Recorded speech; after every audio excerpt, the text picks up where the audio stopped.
Сәлеметсіздер ме, құрметті оқырмандар, менің каналыма қош келдіңіздер. Бүгін сіздерге өте тез дайын болатын тамақ түрін көрсететін боламын. Оның үшін бізге ыдысымызға кішкентай май қоямыз да, күрішімізді жақсылап тазалап жуып, күрішімізді қорып аламыз. 2-3 минуттай описанияға бәрін жазып кететін боламын. Қанша күріш салу керек, қанша май қою керек, бәрін жазатын боламын.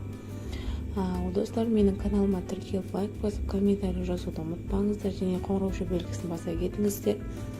Осы қазақша каналда дамуларыңызды, үлестеріңіз қоссаңыздар, жақсылап араластырып, менің видеода қалай көрсетіп жатырмын, дәл солай қуырасыздар.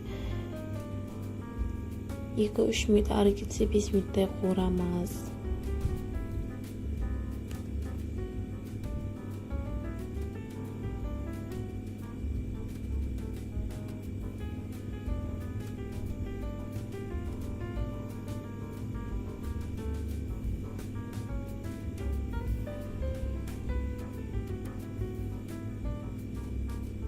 Үстіне тұз саламыз, кішкентай тұз салып жақсылап араластыратын боламыз.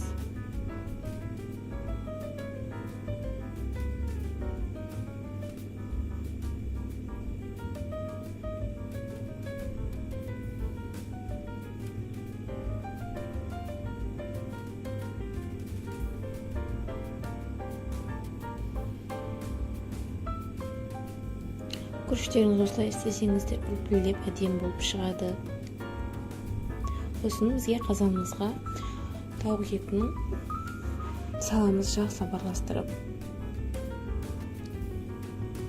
Бұны шамалы қызартып қауырып аласыздар.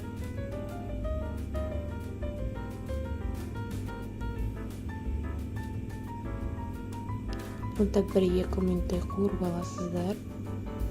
Сосын пияз жуа саламыз.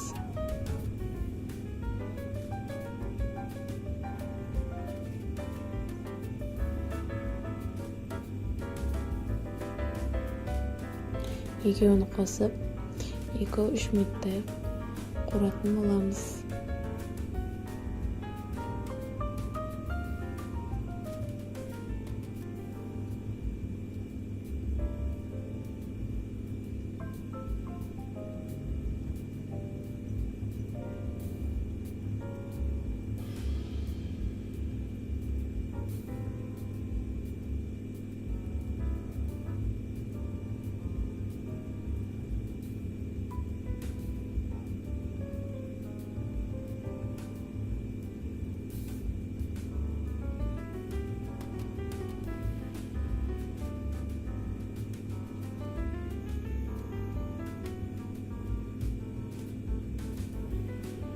Осы видеоны достарыңызбен бөлісіп, лайк басуды ұмытпаңыздар. До конца қараңыздар, достар. Сосын керекті пияз, картошка, сәбіз, не болсын, үйіңізде бәр нәрсесін қоса бересіздер.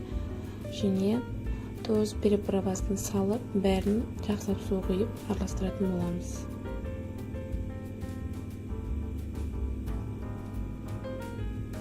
Тез дайын болатын тамақ. Өте тойымды.